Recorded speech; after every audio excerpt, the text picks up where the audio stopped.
All right, we're live. So, welcome to another Run Wild with Us. Ask us whatever you want. I am Lisa Kastner, and I am here with Chris Major, and we are here from Running Wild Press and Rise. And this is your opportunity every week that you can just sit down, you can pop in your questions in the comments, just ask us whatever you want. That doesn't mean we're going to answer it, but it means we'll probably do our best, depending on what that question is. Right. So, with that, don't forget, guys, just go ahead, put your questions in the comments section. What happens is Chris and or I will repeat that question, and then we'll respond to the question accordingly until we receive any kind of comments or questions. So, Chris, what's going on? Mhm. I know you've been actively working on a couple of books that we've recently acquired. How's that going? Right. It's going pretty good. I'm enjoying reading them. It's pretty fun stories. The name, but I want to yet. I don't know. Everything's always working when you're editing a book. Author may want to change the name of it. So it's always working titles. Everything's working, but I'm enjoying these two books I'm working on now with the authors that we have. Nice. That's awesome. Yeah. That's great news. Yeah. What about you? What are you editing these days? Are you editing anything these days? Am I editing anything? Well, I'm working on a secret project that uh, it's out. Well, it's secret, so I'm not going to talk. I won't talk about it. But that's going along pretty well, and we have been bringing on board some new interns who are awesome. Yeah. And I know you met with one, Alexis. Yeah. It is. She's She's pretty, awesome. isn't she awesome? Mm-hmm. Yeah. She is awesome. I wish she could stay forever. She's that Yeah. kind of awesome. Yep. Yeah. Yeah, maybe I don't know. Maybe we'll see how this goes with her time here. She may want to. We'll see. Yeah, we'll see. We'll see what she says. And let's see. And today I just brought on another new intern. Her name is Lexi, and so she's looking pretty awesome as well. So That's looking cool. forward to getting her on board. I've been working on the not from an editorial perspective, but more from like publicity, coordination, all that kind of Right. thing. Right. Um, a, it's an anthology that benefits the Pixel Project. And the Pixel Project is an organization that fights violence against women. Wow. And I have to tell, and all the proceeds are going to go to Pixel Project. I have Oh, to that's tell great. you, these stories are banging. Like Yeah. they are so good. Yeah, they're Okay. crazy good. So, That's good. That's good to hear. That's good to hear. So hopefully you raise some money for the Pixel project. yep, That'd be pretty cool. exactly. Yeah. Yeah. Yeah, we already have, we're staging a bunch of reviews to come in, some blurbs that we'll be getting in the next couple days. And we're going to release it twice. We're going to release it once, like a special release on September 1st this year. And then we're going to release it again next year, just so that we have more time to do a lot more promotion and that kind of thing. Right. So I'm really looking forward. This is going to be real. It's going to be awesome. It's going to Yeah. be awesome. I'm excited. I'm excited too. I'm excited Mm, too. they did an amazing job. There's not, we can't claim any credit to this at all. This is Yeah. all the Pixel Project. This is all Regina. She did some amazing, amazing work in recruiting authors to donate their stories or write brand new stories for it. So it's pretty killer. Yeah. Hmm. That's good. That's good. So how she go about recruiting the writers? Just reached out to them, asking them to write some stories for them. Hmm. Is there a theme? Is there a theme? Giving the devil his due. Mhm. Ah, okay. Yep. I like that. I like that. That sounds interesting. I like that. That's a heck of a Yeah. title. Oh, what's my thing? Yeah. It's pretty. Yeah. So I feel bad for the devil because I'm telling you, he's getting his due. Yeah, Yep. so good. That's good. Mm, yep. He's pretty much working it. Let me see. What else is going on? I know Peter and Ben are working on acquiring titles for Running Wild. So, and I was going to put out there, anybody who is watching this, we are currently in the middle of closing out our catalog for 2022. So acquiring the last of the titles for 2022 for Running Wild Press. And we have tons of slots open for Rise. So I genuinely, and I believe Chris does as well, offer you to send us your genre stories. If you are a person of color or from an underrepresented group and you have written a genre story, that means it could be dark fiction, it can be horror, it can be fantasy, it can be sci-fi, it can be romance, it can be women's fiction. Go ahead and send it to us, because we want to hear your stories. We want those tales. So Yes, yes, please. We love to have the opportunity to push you, get your voice out there, so that those underrepresented voices can be represented and um, shed some light on some things and offer understanding in a lot of areas that people may not have. Your story could do that. that's right. I mean, it's funny because I think a lot of times we we don't understand each other's perspectives because we don't allow each other to provide our perspectives. And instead, we have individuals who are not from our backgrounds, who are not from our, have the same kind of either, genetic history or cultural history to tell tales, but they're not their tales, right? They're Right. not their stories. So this is an opportunity for you to tell the stories from your perspective, from your background, from your heritage, and only the way you can. And I think that's a lot of fun. I think that's a great, great, great opportunity. So Well, yeah, I mean, you know, we've talked before about writing from a different perspective, or that may not necessarily be yours. And they say write what you know. And your perspective is very much what you know. And it can very much, again, I like to think of my writing as protest art. I don't know. I get angry about social issues, and I try and write about them, write them out. I try to um, maybe influence someone's thinking with my writing if I can, if I'm lucky enough to do that. Um, and that's kind of that's the reason we need stories from represented groups, because um, across all media, across all entertainment or art, because um,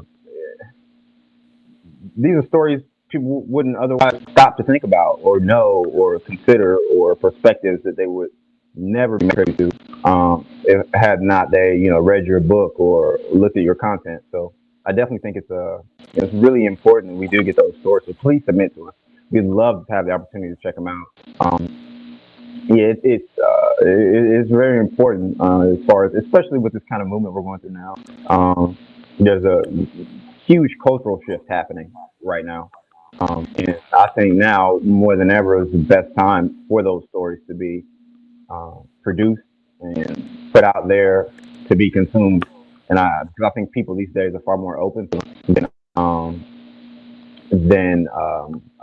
they have been in the past. Um, Even with the kind of birth of Rise and what you did, your vision for that, you want to offer that stage for that, and you did. And so yeah, we'd love to get your story, your submissions. Like I said again, send send us what you got, and we'd love to take a look at it. and don't feel limited to, like, so let's say if you are a person of color, you are from a lesser represented group, and you haven't written a genre story, that's okay. Send it to Running Wild. We've actually already acquired a few pieces that were originally submitted to Rise that weren't genre stories. They were more like literary or memoir or commercial fiction, Right. and they were awesome. So we put her out under Running Wild. We want your stories. It's funny because this weekend, it was 3-day weekend for most people, and Yeah. I went hiking with a dear friend of mine who's of Korean descent. So she's never been to Korea, as she likes to put it, but she's familiar uh, Korean heritage and culture, at least in America, and very familiar with a lot of Asian culture.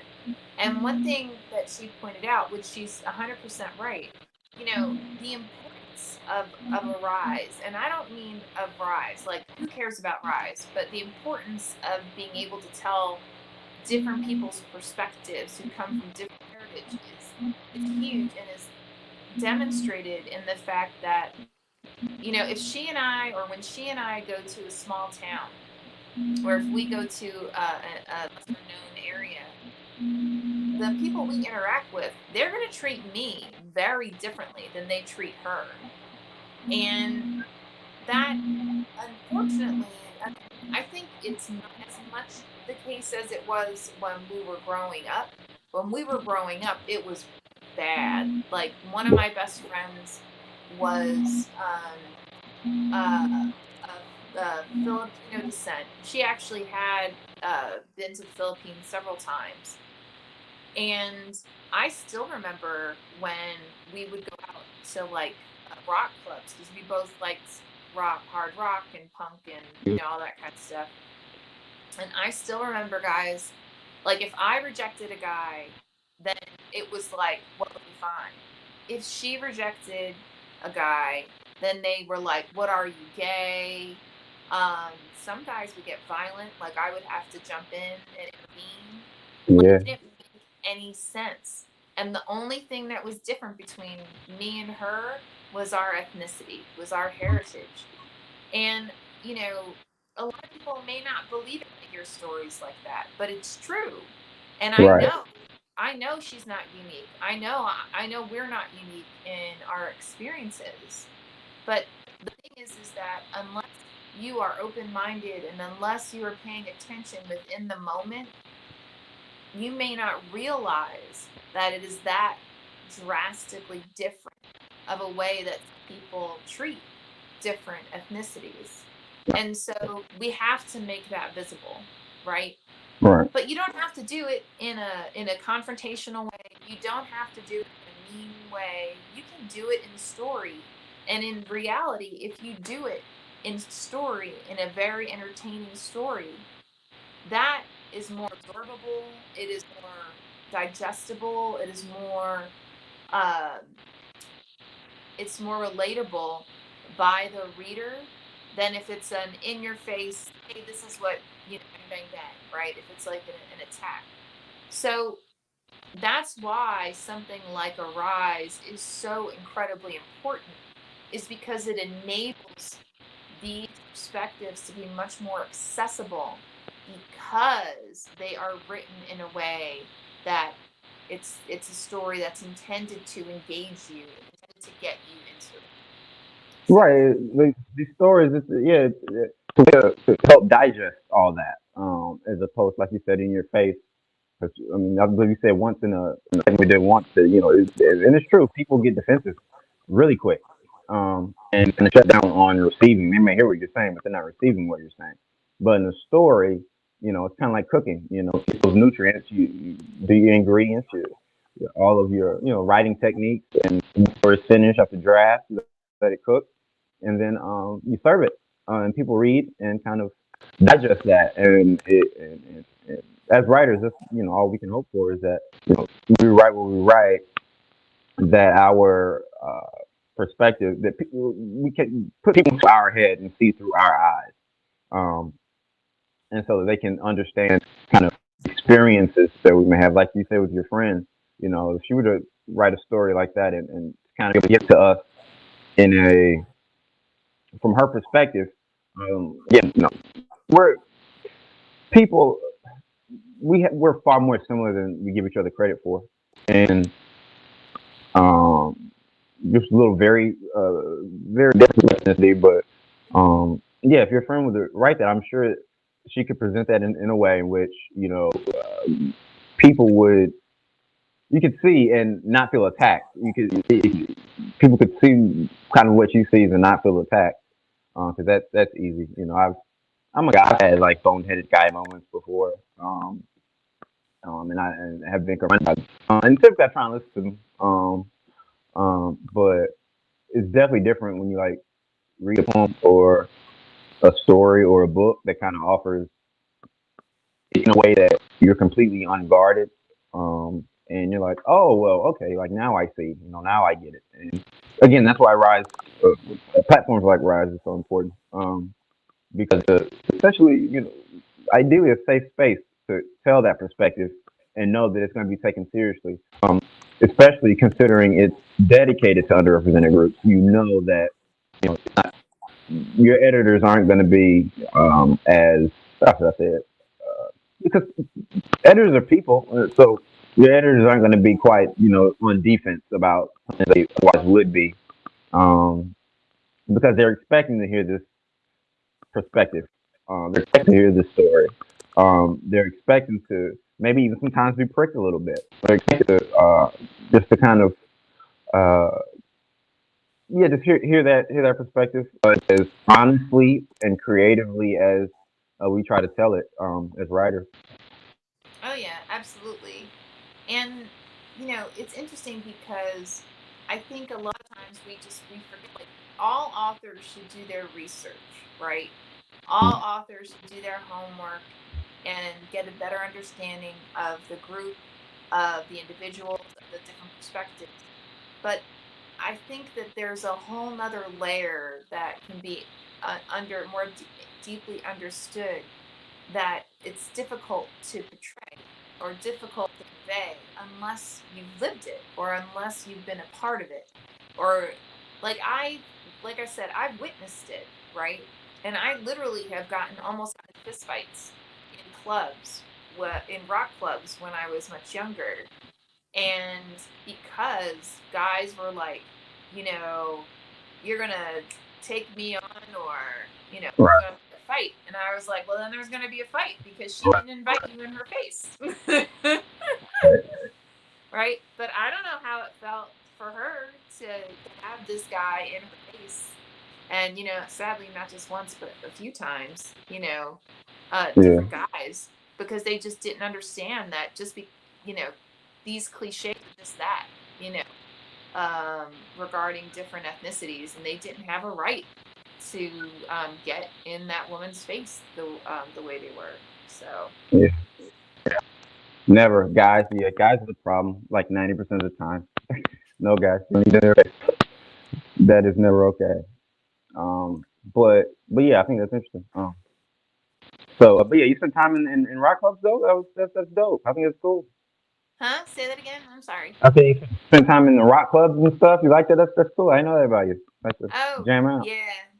Well, I used to love all kinds of music, and then I was on this dance show, and my brand and was all around rock. So, and at back then, I mean, there probably still is, but there was like danceable rock music. So Yeah. like rock I pop music. I grew up on rock. My mom's huge rock fan. Oh yeah. But yeah, I get more towards like R&B stuff now and hip hop of course. But yeah, I grew up on some pretty cool bands and stuff. So I mean, um, I listened to everything. My best friend, well, one of my best friends, she was a huge Prince fan.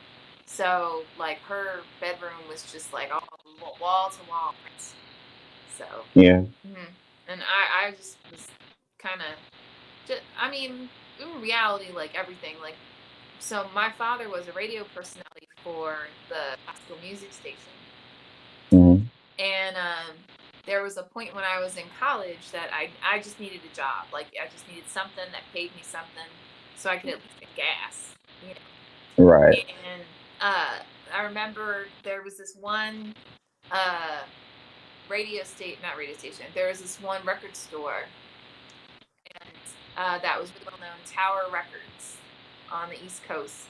And that was like where, if you were a music nerd, that's where you went, because they had all the, like, cutting edge, the musicians albums, if that makes sense.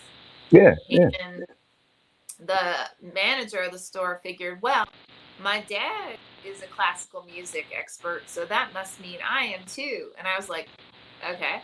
So he was like, well, I'll bring you on, and you can work in the rock section for now. But whenever I need a backup in classical, then I need you to go in there.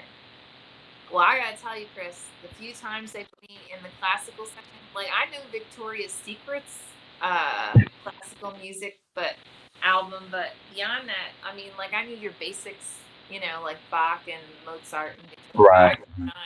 I couldn't call out a symphony or a movement for the life of me. And Yeah. I still remember when I was like, he was like, I want you to stay here, almost like kind of forever kind of thing.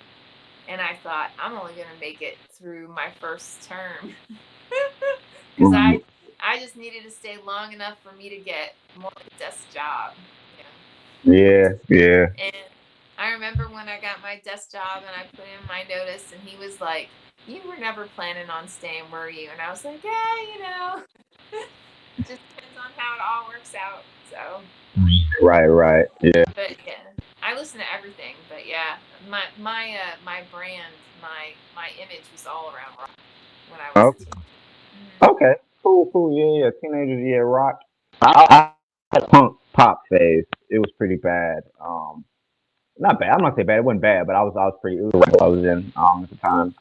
Um, but as I got older, kind of going into high school, most of my friends were listening to rap, and I like rap, so I just every time we hung out, we were just like that's what we played. And then kind of got a little bit older, and I like more of a slower tempoed um, R&B kind of feel. I like talking country every now and then. That's Oh, rare. That's every geez, that's every like I don't know. I don't know Green Moon or something. I don't listen to country a whole lot. But I listened to it more in 2000 fraternity. A lot of my fraternity was like country music, so we go like camping and stuff, and there'd be country music playing and stuff, and so like I know my way around kind of the genre a bit, but I don't really do it like that. But I'm with you. Typically, most if it sounds good, it sounds good. I feel about it, so I'll listen to it. yep, pretty much. Pretty much. If it sounds good, I'll listen to it. I'll listen to anything once. So, yeah. Right. Yeah, yeah. That's a good way of putting it. Anything once. Yeah, that's for sure. Mm, yep. And a reminder for everybody. So someone just asked to see the cat is his master. His sister's Margarita. They're named after the Bulgakov novel. And he right now really wants attention, which is why he's coming by. They were um, part of the show, huh? so they were part of the show for a while. We used to see Oh, them. that's true. Yeah, I don't know what happened. They were both very much like need to be on camera, like Right. consistently, and then all of a sudden they just stopped. So I don't know. It's like, Yeah. sure. Oh, if you are an author and you have written, I believe what's coming up for Rise is our short story anthology starting, I want to say June 4th. We're starting to take submissions. It's for 1 full month. So I need you guys to go ahead and send your stories into runningwildpress.submittable.com and just send us what you got. Don't forget, we don't do themes because I expect the this is going to sound so snooty, but oh well. I I expect the editors to know how to put the stories in sequence so that they flow together well. Um, which is why we don't have a we actually don't have themes. Now we have had anthologies where there are themes, like we have of the obviously right with the Pixel Project, we had that theme, which is Giving the Devil His Due. We have the Red Flags anthology, which is being edited by Lisa Montaigne, and so that one it's obviously stories where you had a red flag. One of the characters had a red flag in the moment of those activities within it. But our annual anthologies with novella and short story, they actually don't have themes. So send us whatever you have, and we would love to see it. Yeah. Um, Let me see. Yeah, I think it's June 4th. It is June 4th until July 4th. And then after that, another anthology is going to start as well, another submission period. So, like I said, we've had in the past gotten so many great submissions. It ended up coming out into 3 different books for that one anthology set. The smallest we've had is, well, obviously one book, but yeah, send us your work, and we would love to see it. Oh, and the other thing to keep in mind, if it's a story, if it's a submission to the anthology stories, it could actually also be nonfiction. We'll just put a little notation that the piece is nonfiction on it. It doesn't have to be It doesn't have to be fiction.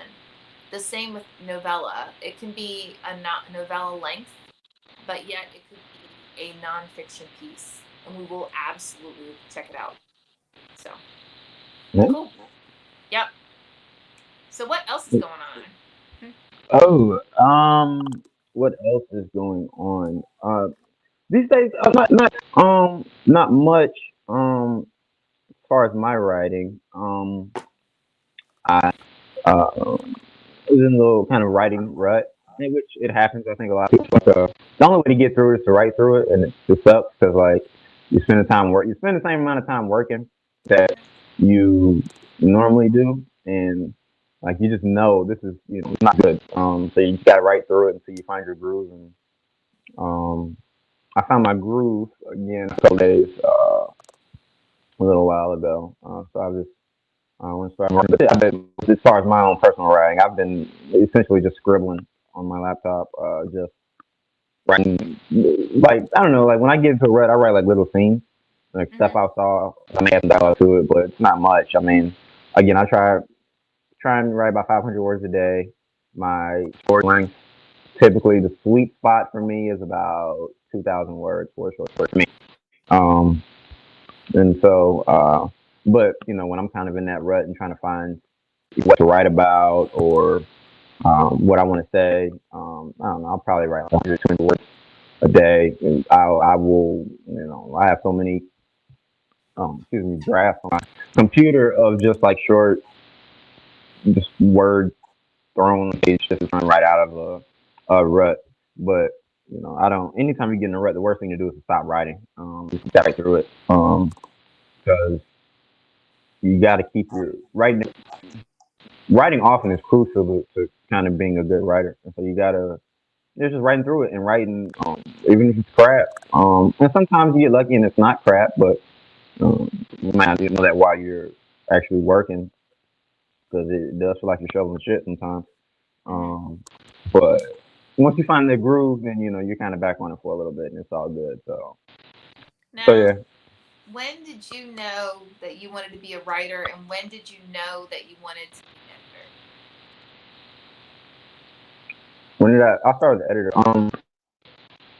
It was really I'd always enjoy get feedback on people's work and like help making it better. And I know publisher was running wild, and and then the birth of Rise, and it's like a little opportunity to get in and kind of check out these stories and kind of do it make it a kind of part of my life as opposed to just reading my friends' stories and offering feedback. Something that is a little bit more professional, something that's a little more um, uh, yeah, just a better quality writing. Again, like when you edit, it's like you get to read a book for free. Um, so you go to the bookstore and buy it, right? So that's another thing too. But I've always liked to read other writers' work, especially work that challenges me and makes me think about things. And like we were talking about before. When did Mm-hmm. I know I wanted to be a writer? I never had a moment where I mean, okay, I I started off wanting to be a rapper, but and I remember that moment. But writer, I don't. I think I looked up like 10 years after I decided to write and was still writing, and just figured I was already a writer. I don't know.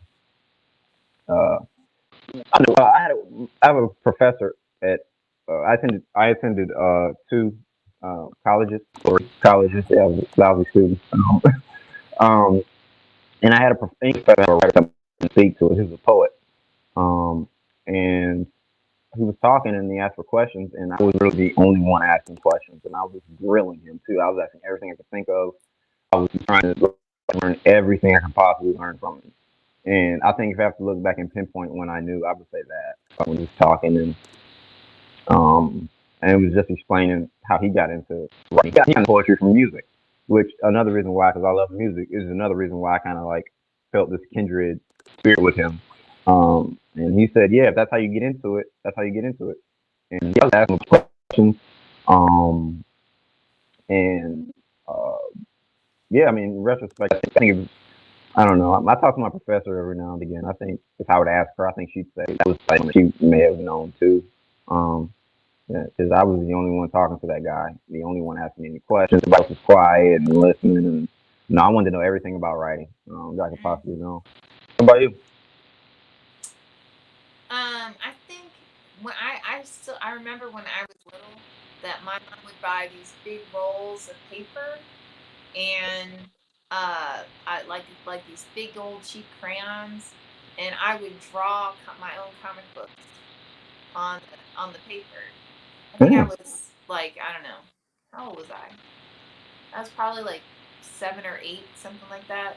Okay. And then when I was like, I did that for a little while, and then as I got older, I would write stories, um, and like it was so funny because a dear friend of the family had given me a uh, a diary, right? And she was like, you should write your thoughts in this diary because she knew I liked writing. And I couldn't write in the diary because I was like, it was like today I went to school. Well, that's boring, like, but if I used it to tell stories based on things that I saw or I heard or I observed that, were fictional, then it was interesting. But I didn't think my own day-to-day life was interesting. So, um yeah, I did that off and on for a while. It's funny because I never thought that I would be an editor. I never thought that um I thought that being a fictional editor, meaning like, editing fiction, Right. it required a skill that I never thought that I had. And then when I got my MFA, when I was getting my MFA, my very first instructor was like, "No, like you're a natural." And I thought, "Really?" Because I don't know, I just always thought that there was just some kind of magic that a really good narrative editor had.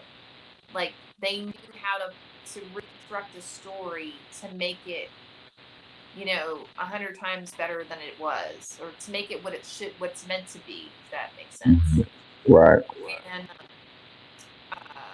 for me, I've always believed that at least your first cut on a story, like your first cut on something is to, this is from like me in workshops and stuff, like point out the key elements that may need more development and point the author to a a book or a workshop or a conference or an instructor who can help them develop that element, you know?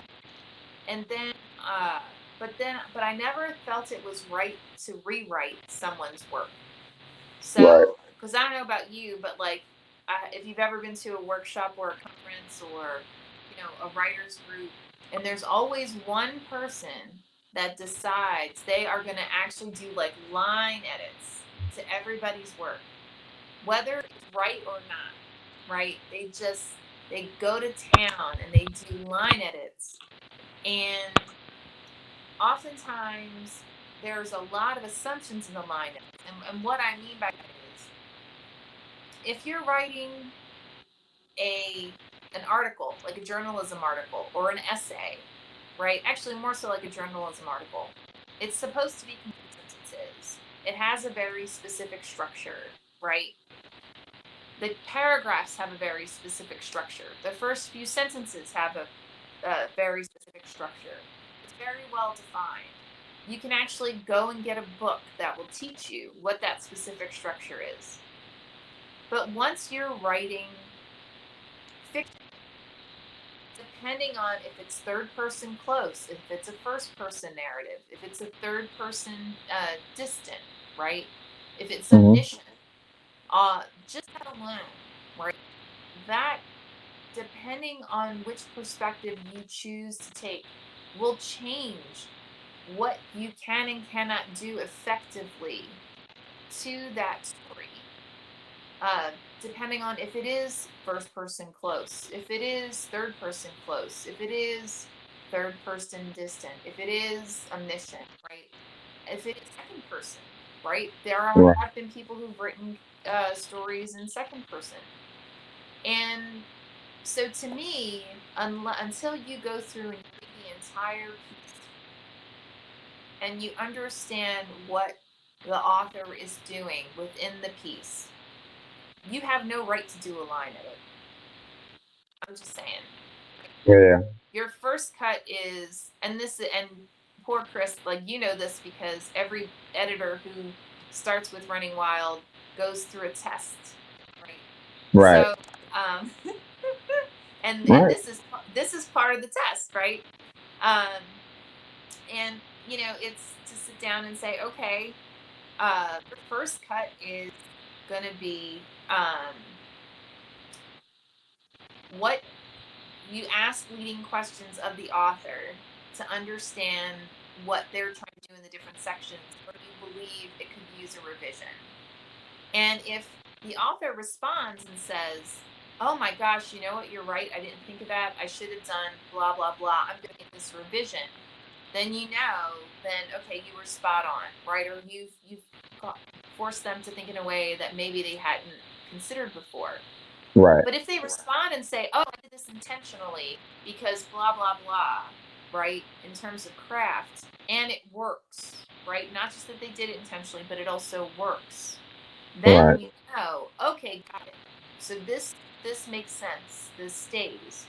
If they did it intentionally and it doesn't work, then your job as the editor is to help figure out how to make it work or how to do something alternatively to accomplish whatever it is they're trying to accomplish in that section. If that does that make Right. sense? And a lot of people don't. A lot of, especially when you're in workshops or in writers groups, there's a lot of people that don't understand that it's not just the story. It's not just the character. It's not just the point of view. It's everything. It's absolutely everything together. And how is it working together? And is it working together? And if it's not, how do you, as the editor, it's your job to work with that author to have it work together. So, Right. Right. um, Yeah, C2, that's sorry, go ahead. no, no. I was gonna say, yeah, that's just the job of the editor to work that collaboration to make it work, and it is everything in its totality for a story to work.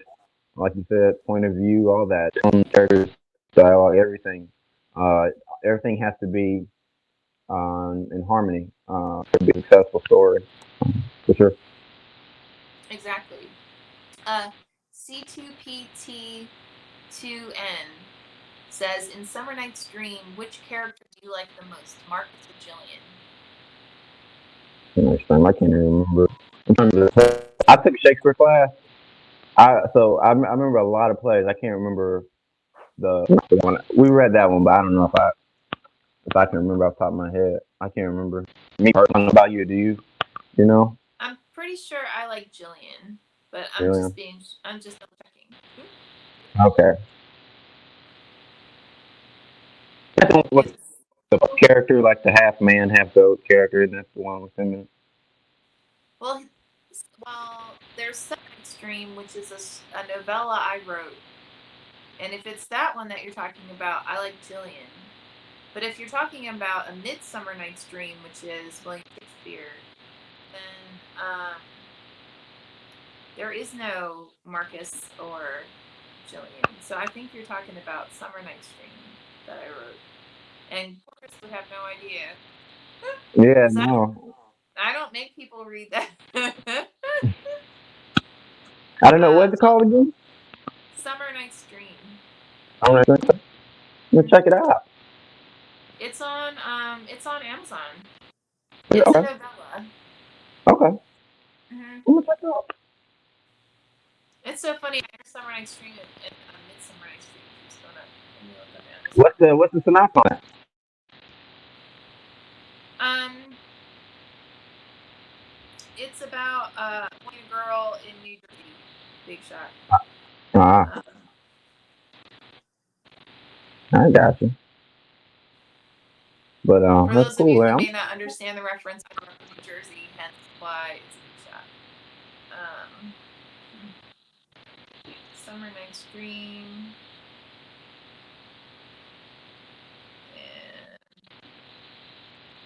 Yeah, but he may Sorry, be it's talking pulling about up on yours. Amazon. Hmm? Yeah, I think he's talking about yours. Your words, right? Yeah, it must be. 'Cause that's the only Marcus and Julian. I give you credit, Yeah, yeah, that C2PT2N. is. Thank you for reading it. Yeah, they're talking about A Summer Night's Dream. It's for free, by the way, guys, on Kindle on Amazon if you want to pick it up, or you can buy it for 99 cents. Yeah. Actually, no, I really do like Marcus in it. I like how spunky he is, but it's primarily from Jillian's point of view. So, Who is Marcus? Is so was it a romance or is it a adventure or coming of age? so the Um, description is influenced by Il Doctoro's Ragtime and Gabriel Garcia Marquez's 100 Years of Solitude, which is true. They did influence it. Marcus and Jillian find themselves teens in New Jersey during the 1990s, representing more than just themselves. They represent a generation. oh, okay. Yeah, it's only 13 pages, so you could read it tonight. I wrote that, Oh, wow, in 2013. It's a while ago. 2013 doesn't seem like that long ago, but it was like 8 years ago. I'm bad at math. Was 2013? So, yeah, 8 years ago. But yeah, well, thank you, C2PT2N, for reading it. I hope you enjoyed it. You met a Of reader. course, I was talking You met a about reader. yours. So, yeah. I like the story, otherwise, it wouldn't be on Amazon. So, Right, right. I I'm want to check it biased. Yeah, definitely check it out. It's fun. It's a fun read. Mm-hmm. out. Okay, okay. Yeah, I have another thing I was doing was going through. I found an old book I wrote when I did NaNoWriMo in college. Um, and I spent like, but I know I didn't. I was supposed to. It was supposed to be in November, but I was too busy with like finals and all that kind of stuff. So, life here. But on Christmas break, I spent a month writing this crime novel about a sleepwalking serial killer and a drug addiction detective chasing him, kind of, and they're like their lives from each perspective. And I would start a chapter with the serial killer, and the next one would be the detective, and back and forth and back and forth. And I thought I lost it. Mind you, I wrote this back in 2012, but I found it. Oh, wow. Yeah, the writing's crappy, but I like the story. I may just like read along and just like rework line edits with highlighter and pen. I'm not doing that on this because this is too many. I don't have time for that. So what I'm probably gonna do is just read it and then just like retype the scenes. Now I'm kind of a more polished writer than I used to be. But it was nice to find it and kind of see like my perspective on the world, like how I thought relationships with people went, between families and friends, mental relationships. how I saw it, like my views of the world. Because inevitably you put that stuff in your writing. And it's just interesting to see my headspace at Mm. that time. Uh, and yeah, it's granted, I don't know, I had a lot of space in my head at that time, so I don't know. So Well, we all. I mean, I have several friends who've gone back and found stories that they wrote when they were kids, and they just went. They were like, the writing's crap, but the story's decent. So they went yeah, and yeah, they just took the story and just got ready to revise it. I think that's smart. yeah, because I'm not, yeah, it's too much. Like I would just end up not pages, like the whole thing. But so I'm just gonna sit down, I'm gonna read, kind of get a feel what I was trying to say, then put it on the page. That's kind of what I did or tried to do with my memoir. I wrote it, and then it was kind of like, like maybe I need to fictionalize it. Mm. And I only did that. I know I'm not gonna lie. I probably didn't even have to go through all the fictionalization of that. I spoke with an agent who basically told me it would be hard to sell, Mm. um, and then nobody would buy it because it's nonfiction, and that That yeah, he does told me make that, sense. and yeah, it does because he really made me fictionalize. So I went back and I started fictionalizing. Well, not started, I did fictionalize the whole Mm-hmm. thing, and um, that's like one of the books I wrote that just sits there that I never did anything with. Um, but with that one, I think the writing is bad in the beginning, but I kind of like I'm in a program now, and like, but before that, I kind of put myself through this like thing where I hired editors to kind of edit my writing, and I did it a lot. Mm-hmm. Um, so I kind of so that memoir was kind of it was like practice for me. So on the beginning of the memoir, the writing is a bit more amateurish, but as the Mm-hmm. book goes on, the writing gets better because naturally when you write every day, you start to write.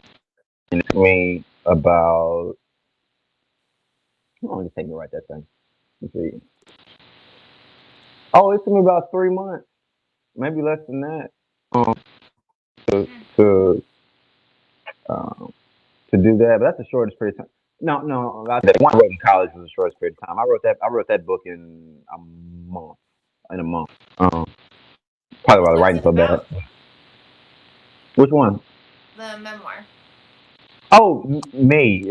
Like it's like to be honest, another reason like essentially the story of kind of a young adult black man. I think the arc ends when I'm around 25 for my memoir. So Mm-hmm. it's kind of like shortly after the college years end, um, and it just really delves into race a lot of things really, a lot of kind of social issues um, prevalent, especially in the South. But kind of what I come to find is that it's in more places than just the South. But this commentary, I tried to base it off of James Baldwin's what was it book called? I read it. Go no, The Fire Next Time. What? James Baldwin's The Fire Next Time, and Mm. I read it, and I love James Baldwin. I mean, he's there's him and then everybody else. Mm-hmm. um, and he I just tried to. I kind of learned my chops doing that because what I would do was I would listen to the like audiobooks and I read them and I try to mimic his style. And throughout the course of that, over months and months and months, I started to kind of develop my own style. But he's kind of the I mimicked him to get a feel for how to because there's a bit of he has a bit of kind of poetics to his work.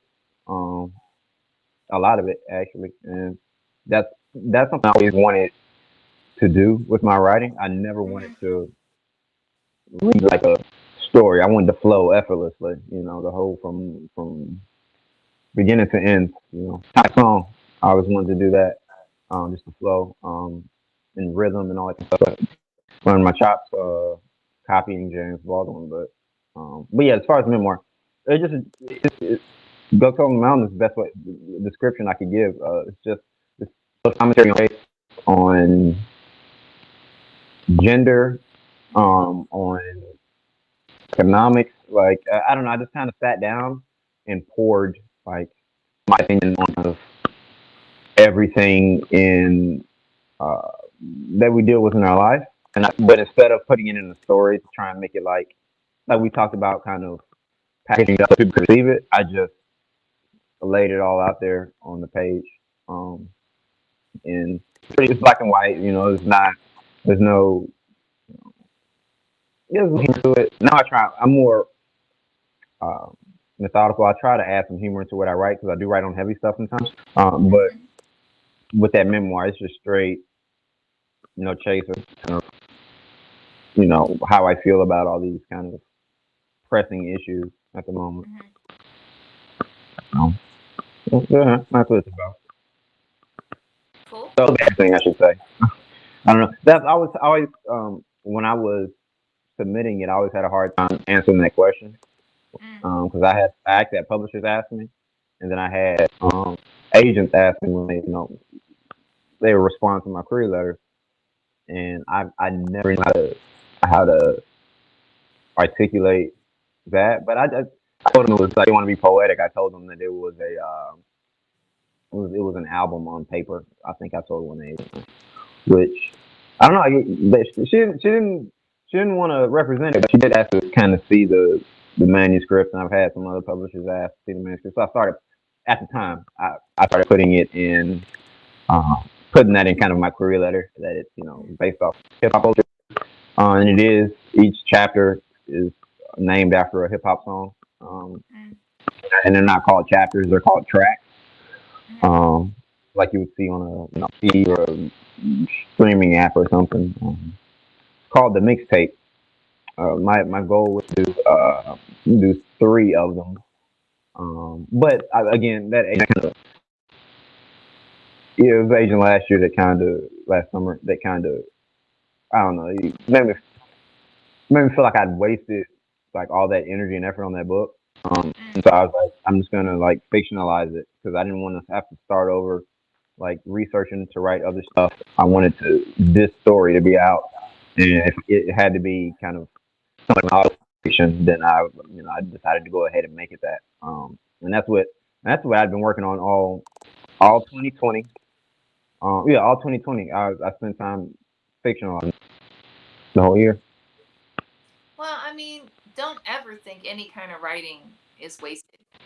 In my Yeah, opinion, you know. I mean, even if it doesn't get published, it's another stepping stone towards something, you know. yeah. And I got my words in. Like to Mhm. get better as a writer, like you got to get your words in. You got to write words. So with that, so I guess using the term wasted is wrong. I didn't want. I wanted to kind of tell this story through this protagonist that is me. Um, and I didn't want like that's a story I really wanted to tell. Yeah, it's a bit vain, I get it, but that's something I really wanted to do. So yes, I did. I basically have two versions of the same book. One is fiction, um, and one is a memoir. But they're the same. They're essentially the same book. Mhm. Yeah, I mean, and we all you have to write to your point, right, in order to figure stuff out.